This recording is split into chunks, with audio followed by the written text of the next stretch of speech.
I'm Ross from Airsoft, and today we're going to be taking a look at the Gorilla X MAC QCU Forged Speedsoft Build.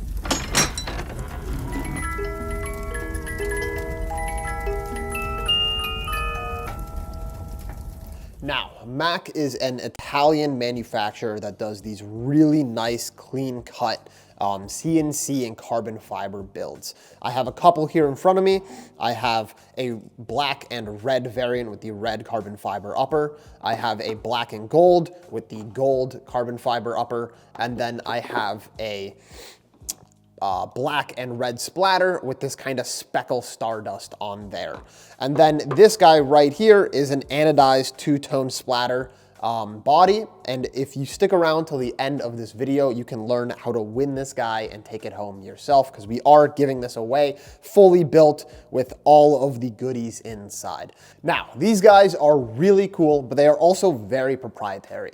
The body itself is built to take a F2 drop-in by Polarstar, and that is all it is built to take. But as I said, when you order these, you are not getting the engine inside, so the F2, you are not getting your regulator, the Cat 5, or your inner barrel. So there is a lot of build out you have to do for this guy, but it is built for builders. It features quick disconnects for your electronics and air. It has tunable positions and height for internal parts, as well as gearbox centering and alignment. So this guy is built to be built.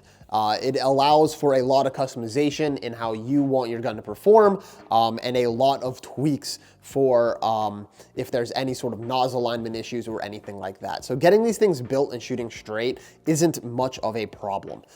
They are very, very intuitive, and they make sense when coming out of the box. So just taking us down from tip to butt on this guy, we do have a inset tracer space in here. So your outer dimensions here are gonna be 28 millimeters, so your tracer cannot be much larger than that. We've learned that the brighter C's go in there just fine, and they screw down flush with your barrel, a very clean look on the end here. Now coming down this very slick carbon fiber barrel here, we do have our hop-up unit. Now this is a very interesting style of hop-up, and I think one of the key points that makes this gun a competition-ready speed build. Your hop-up is going to be set through the set screws on the top and bottom of it, and it's going to hold your hop-up setting. And then if you push on the button underneath, you are going to be under-hopping, and if you push down on the top, you're going to be over-hopping, and that's all it takes. So while out on the field playing, you can be firing, and then just press the button up top, and you will now be over-hopping, or vice versa, under-hopping.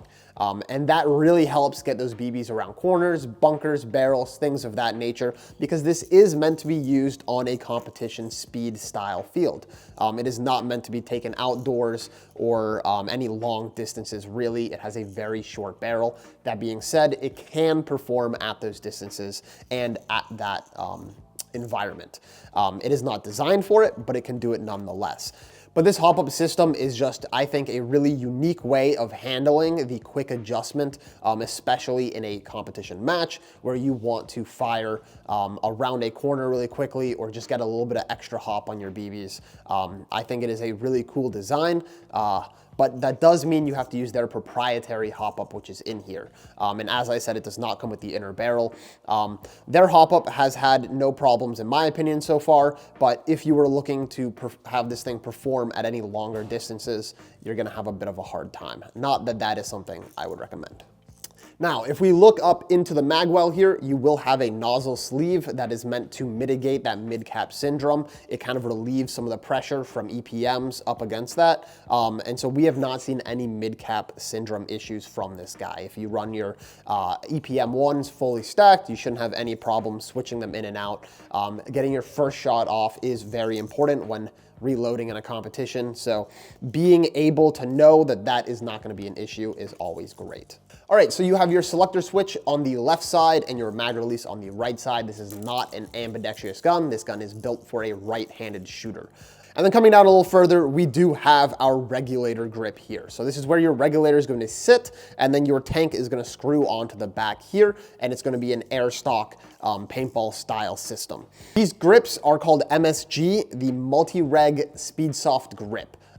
With the right adapters, you can fit a couple of different regulators in here, such as the Wolverine Storm and Polar Star regulator. I will say that these are set up for the Cat 5 regulator from Wolverine, and that is what we have currently installed in this build here, is a Cat 5 from Wolverine.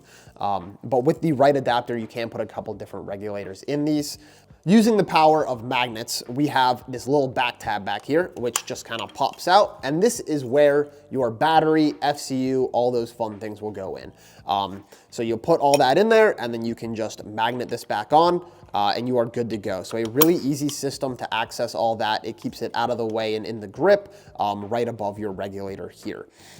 And then same thing with the regulator. When you lift that, there is going to be an adjustment down there at the base. And then there is holes here, so you can actually zip tie that shut for a tournament lock to make sure you can't make any adjustments. However, that does mean that if you need to change your FCU or replace the battery, anything of that nature, you are going to have to cut that tournament lock to get in there. And if you're at a tournament, you'll most likely have to re-chrono and re-verify that that is secure and safe. So just something to keep in mind. However, I do think that this back system is pretty good. I'll say that I know some people have had issues with the magnets over time not always holding their strength, and this coming loose a bit and falling off a little more freely. I've seen people put a rubber band around it or a little piece of Velcro here just to hold it on there.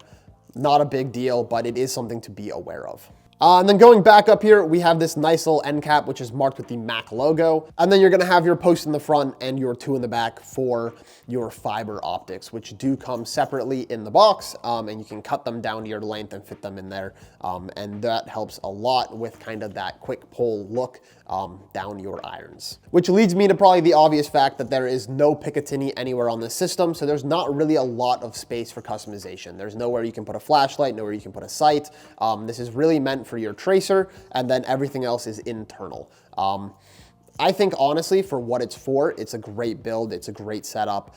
It's not something that I would personally run, as I don't really do Speedsoft competitions, and I like a bit more customization to my builds. But I'll say that just holding this guy, it really kind of makes me want one. Now, the whole construction is 160 grams without the regulator. That is very light. I mean, as you can tell, I've been kind of bouncing it around just in my hand, and it is really, really light. And another thing I really like about these is when you have the tank on it, it gives you a nice balanced back weight. That really kind of lets it sit into your shoulder because you're not getting much front. It's a different build. It's a different airsoft experience entirely. It is definitely not everyone's cup of tea, but it has some very glaring positives that I see for the Speedsoft competition scene in airsoft that I think is definitely worth checking out if you're interested in that. Now, talking about the internals, this is a collaboration with Guerrilla Airsoft. So Guerrilla Airsoft does electronics for HPA as well as some other things, but this guy will come with Guerrilla electronics, a Guerrilla control board and FCU. Two different options. One, if you want to use it in conjunction with the Polar Star trigger board, and one if you would like to use it as its own trigger board, all Guerrilla electronics.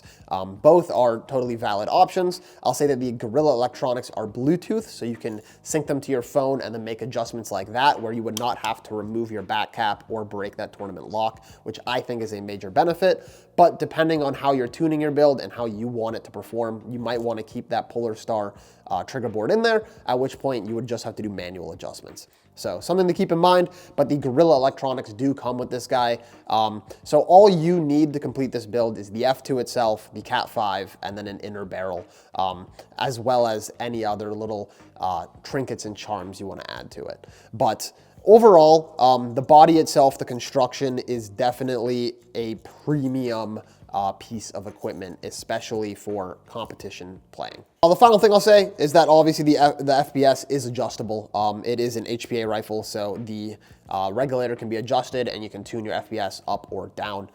That is always an option on these guys. And we are actually giving away this fully built one to one of you guys at home. This is the MAC X Guerrilla QCU forged build with the Polar Star F2 installed and a Wolverine Cat 5 in the grip. It does not come with a tracer or a tank. However, I will say that this build alone is really, really sweet. It performs super well, and I'm very excited to get it into one of your guys' hands. And all you have to do is go to our Instagram, find the post that highlights this build, and comment, tagging a friend, sharing it to your story, and of course, make sure you're following to us, and we will be giving it away during our lunchtime live on March. So join us March at 1:30 p.m. where we will announce the winner of this build right here. And that's basically all I have for you guys on these replicas here.